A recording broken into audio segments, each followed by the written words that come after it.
ನನ್ನ ಮಗಳು ಇನ್ನೂ ನೋಡಿಲ್ಲ. ನಾನಿಬ್ರು ಹೆಣ್ಮಕ್ಳದ್ದು ಅವರಿಬ್ಬರು ನೋಡಿಲ್ಲ. ನಾನು ಮನೇಲಿ ಹೇಳಿದೆ, ಅವ್ರಿಗೆ ಸ್ವಲ್ಪ ಬೇಸರ ಆಗಿರ್ಬೋದು. ಏನಂದೆ, ನನ್ನ ಹೆಂಡತಿಗೆ ಹೇಳಿದೆ, ನೋಡು ನಿನಗೆ ತುಂಬಾ ಇಷ್ಟ ಆಗುತ್ತೆ, ನಿನಗೆ ಕಣ್ಣಲ್ಲಿ ನೀರು ಬರೋದು ಗ್ಯಾರಂಟಿ. ಆದ್ರೆ ನನ್ನ ಮಕ್ಕಳ ಬಗ್ಗೆ ಏನು ಹೇಳಲ್ಲ. ಯಾಕಂದ್ರೆ ಒಂದು ಈ ಹೊಸ ಜನರೇಷನ್ಗೆ because of how they grown up, ನೀವು ಒಂದು ದಿನದಲ್ಲಿ ಒಂದು 12 to 15 hours of visual media ನೋಡ್ತಾರೆ. ಈಗ ನಾವು ವರ್ಷದಲ್ಲಿ ನಾನು ಯಾವಾಗ ಹೇಳ್ತೀನಿ 2 ಸಿನಿಮಾ ನೋಡ್ತಿದ್ವಿ, 4 hours ಆಫ್ ಮೂವಿಂಗ್ ಇಮೇಜಸ್ ನೋಡಿದೀವಿ ಅಷ್ಟು ಒಂದು ವರ್ಷದಲ್ಲಿ. ಇವಾಗ 4 hours between breakfast and lunch ನೋಡಿರ್ತೀರ ಸ್ಕ್ರೀನ್ ಮೇಲೆ. So the way you receive it is different. ಅಂದ್ರೆ ಅದರದ್ದು ಒಂದು ಸಿನಿಮಾದ ಮ್ಯಾಜಿಕ್, ಮೂವಿಂಗ್ ಇಮೇಜ್ ಮ್ಯಾಜಿಕ್ ಇರಲ್ಲ ನಿಮ್ಮ ತಲೆಯಲ್ಲಿ. ಸೊ ಬೇಗ ಕ್ರಿಟಿಕಲ್ ಆಗಿ ನೋಡೋದು, ಅಂದ್ರೆ ಏಲಿನೇಟೆಡ್ ಆಗಿ ಡಿಸೋಸಿಯೇಟ್ ಆಗಿ ನೋಡೋದಿರುತ್ತೆ. ನಾ ಹೇಳೋದು ಶರಣಾಗಬೇಕು ಕತೆಗೆ.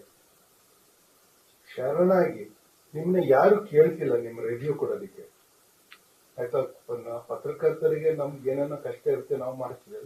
ನಿಮ್ಗೆ ಯಾರು ಕೇಳ್ತಿಲ್ಲ, ನೀವು ಎಂಜಾಯ್ ಮಾಡಿ ಹೋಗಿ.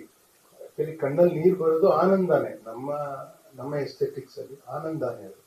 ಆದ್ರೆ ಸಿನಿಮಾನು ನೋಡ್ದೇನೆ ಒಂದು ಅನುಮಾನಗ್ರಸ್ತವಾಗಿ ಏನ್ ಮಾಡ್ತಾರೆ ನೋಡೋಣ, ಯಾಕೆ ಇದು ಕ್ಯಾಮ್ರಾ ಯಾಕೆ ಮಾಡಿದ್ದಾರೆ, ಈ ತರ ನೋಡ್ಕೊಂಡು ಕೂತಿದ್ರೆ ರಸಾನುಭವ, ರಸೋತ್ಪತ್ತಿ ಎಲ್ಲಿಂದ ಸಾಧ್ಯ ಆಗುತ್ತೆ?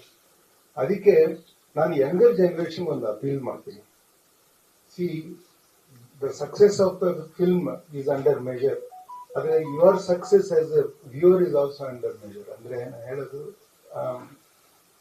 ನಿಮಗೆ to be successfully emotive human, ನೀವು ಸ್ವಲ್ಪ ಅದಕ್ಕೆ ಒದಗಬೇಕು. ನೀವು ಒಂದು ಅನುಭವಕ್ಕೆ ಒದಗಬೇಕು. ನೀವೇನು ಎಕ್ಸ್ಪರ್ಟ್ ತರ ನೀವು ಸೋಷಿಯಲ್ ಮೀಡಿಯಲ್ಲಿ ಕಾಮೆಂಟ್ ಮಾಡೋದು ಅಗತ್ಯ ಇಲ್ಲ. ನಿಮ್ಗೆ ಇಷ್ಟ ಬಂದ ಮೇಲೆ ನೀವೇನಾದ್ರು ಅದಕ್ಕೆ ಥೀಸಿಸ್ ಎಲ್ಲ ಬರೆಯೋದಕ್ಕೆ ರೆಡಿ ಇದ್ರೆ ಬೇರೆ ಮಾತಾಡ್ವಾ, ಒಂದು 20 ಸತಿ ನೋಡಿ ಮಾಡಿ. ಇಲ್ಲದ್ರೆ ಅನುಭವಕ್ಕೆ ನೀವು ಒಟ್ಕೋಬೇಕು, ಸಿಗಬೇಕು ನೀವು ಅದಕ್ಕೆ ಅಂತ ನಾನು ಯಂಗ್ ಪೀಪಲ್ಗೆ ನಾನು ಅಪೀಲ್ ಮಾಡ್ಕೊಳ್ತೀನಿ. ಪಾಪ ನನ್ನ ಮಕ್ಕಳು ಇನ್ನೂ ನೋಡಿಲ್ಲ, ನಾನು ಆರೋಪಿಸಬಾರ್ದು. ಅಂದ್ರೆ ನನಗೆ ಅವ್ರ ಬಗ್ಗೆ, ಯಂಗರ್ ಜನರೇಷನ್ ಬಗ್ಗೆ ಅನುಮಾನ ಇದೆ.